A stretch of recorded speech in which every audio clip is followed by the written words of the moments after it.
welcome to part 5 of our e-commerce website building lesson series. In this one we're going to continue inventory management, because when we last left off we were able to add inventory items and we had these edit and delete links added into each one in the list.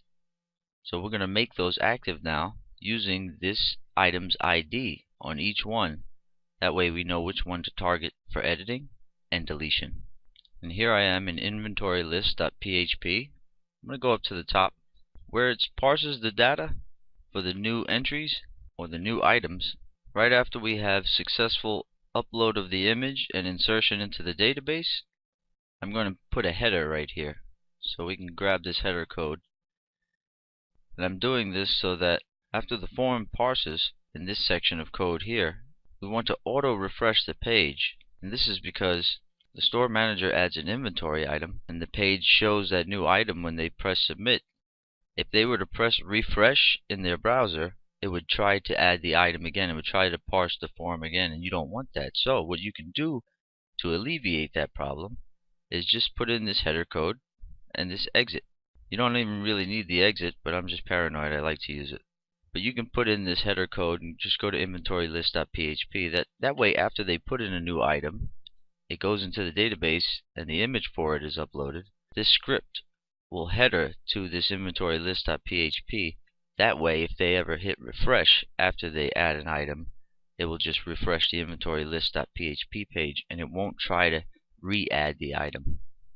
Now let's try this out and make sure it works as intended. I'm going to FTP this file up, and here I am in my store admin area. I'm going to click manage inventory.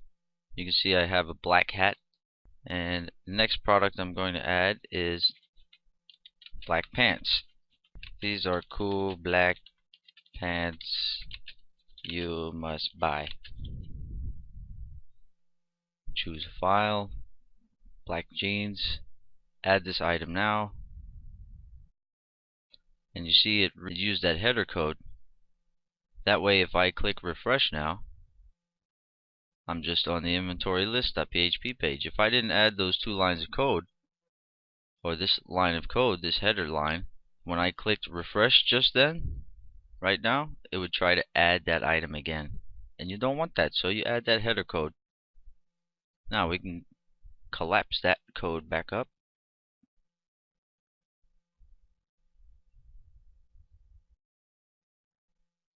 This code right here is the code responsible for rendering out this list. In each line that comes out, in each item, you might want a higher line separation. See how my lines are kind of right on top of each other? I think if you go into your style sheet, let's go into our style sheet. I think we can fix that by putting a line height attribute right here.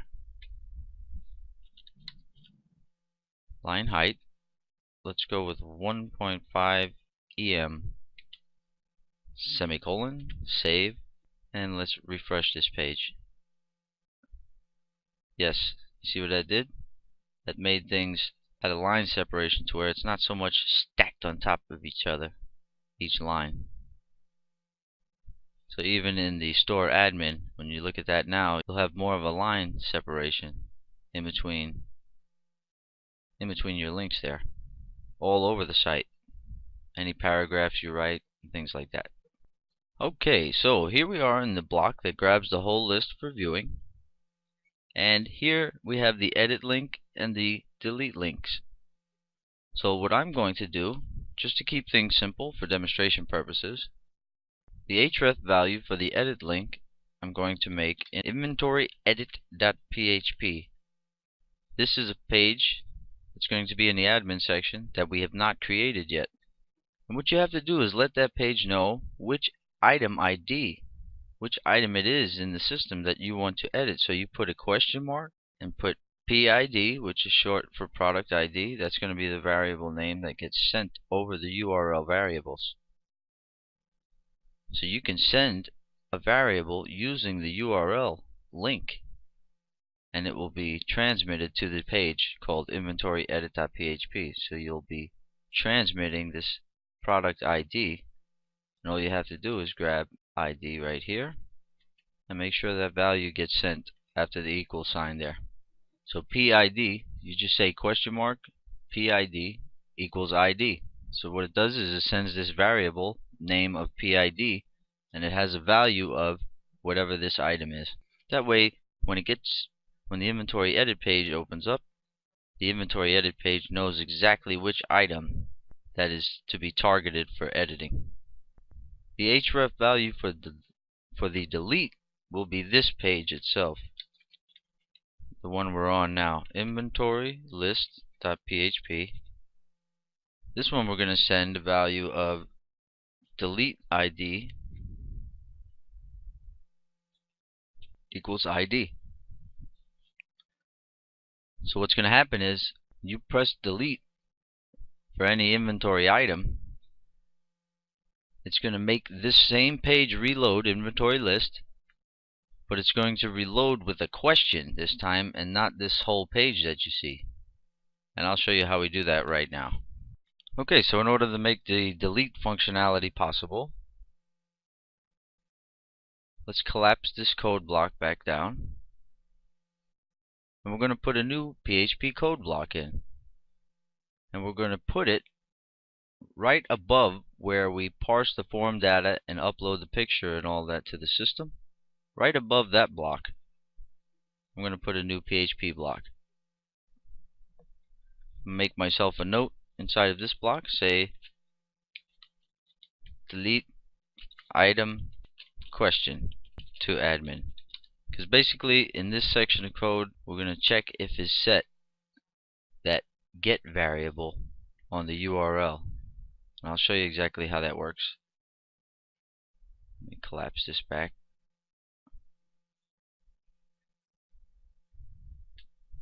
If is set, you change this post to get. That way it targets the URL variable, and call this delete ID because that's the name of the variable. So we say if is set get delete ID, then we know that the store admin pressed delete on one of those inventory items. So we want to echo out a question to them. So we'll echo out a question to them because you don't really want to delete the item right away when they press delete, because if they accidentally press the delete button for an inventory item, you don't want to just zap it out of the system. So if they press delete, we're going to give them a question on the page, and the question is going to say, do you really want to delete this item? You give them a yes and you give them a no. If they press no, you just reload the inventory list page and don't do anything. If they press yes, then you actually delete the item. Okay, so you set up a little question. Mine reads, do you really want to delete product with ID of, and then you list the product ID for them to see that they are about to delete. And here's little text that says yes and no. On the yes text, I'm going to go and add a link. And the href value, I'm going to say inventory list, the same page, .php. This time I'm going to give it a URL variable of yes delete equals this delete ID, the ID of the product to be deleted. So we can just take that value, pop it right there. So if they click this yes, we're definitely going to delete it now. We'll have the product ID to delete by sending it through the URL variables once again. Now if they click no, you're just pretty much using that as a cancel function, so the href value on that is just going to be inventory list .php. It's just going to reload the inventory list page. Also put exit here. That way the script doesn't render out the whole page. You just want that one question to show, and then they can choose what to do from there. Right, so I FTP'd the new file. Let's go ahead and reload the page. And if I hit one of these links now for delete, let's see what happens. Let's try to delete the black pants listing. See?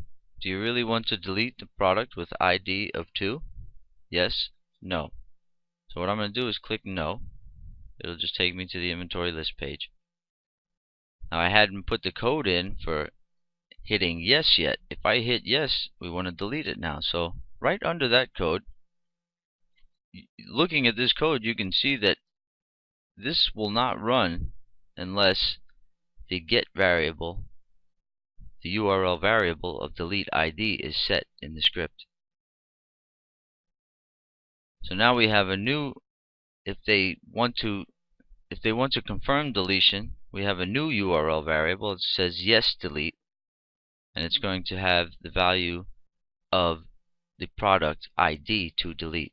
Using that know-how, we can just simply add another if condition right under that one. It says if is set get yes delete, and right here put ourselves a little note to remove item from system and delete its picture.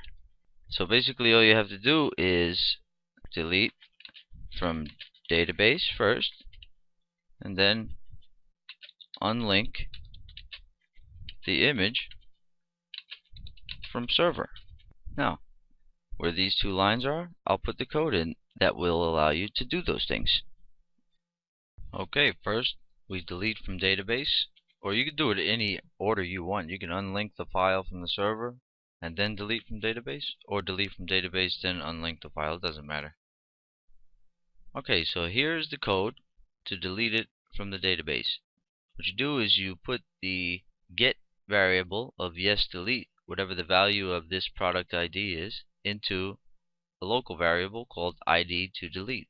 Then you run a MySQL query that says delete from products where ID equals ID to delete variable, limit 1. Now to unlink the image from the server and delete the picture, use this code here.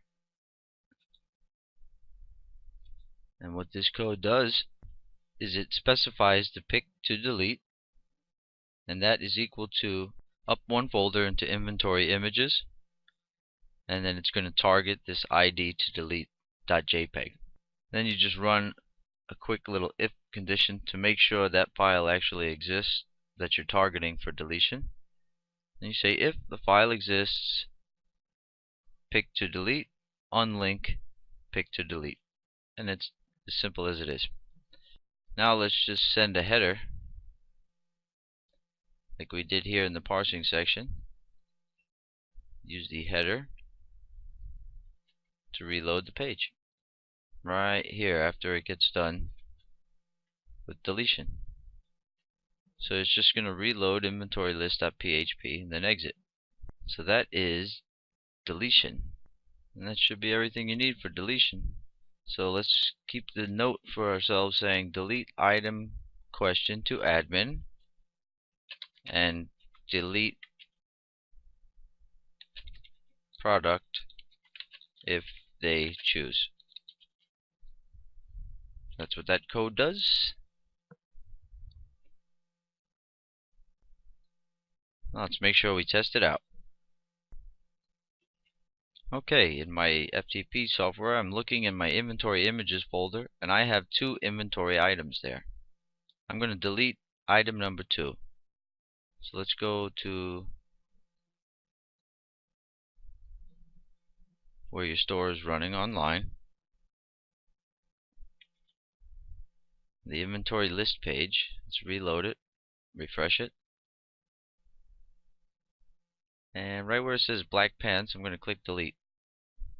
It says, do you really want to delete product with ID of 2? I'm going to hit yes. You see what it did?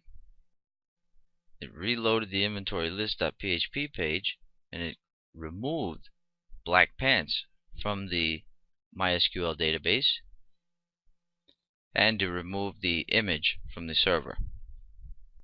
Now all we have to do is cover what happens when they press edit. We're going to have a new page come up that's called inventory edit.php, where this inventory items information will be pre-populated into a form that looks very similar to this form here. That way they can edit that information. So that will be in part 6 coming up today very soon. So stay tuned.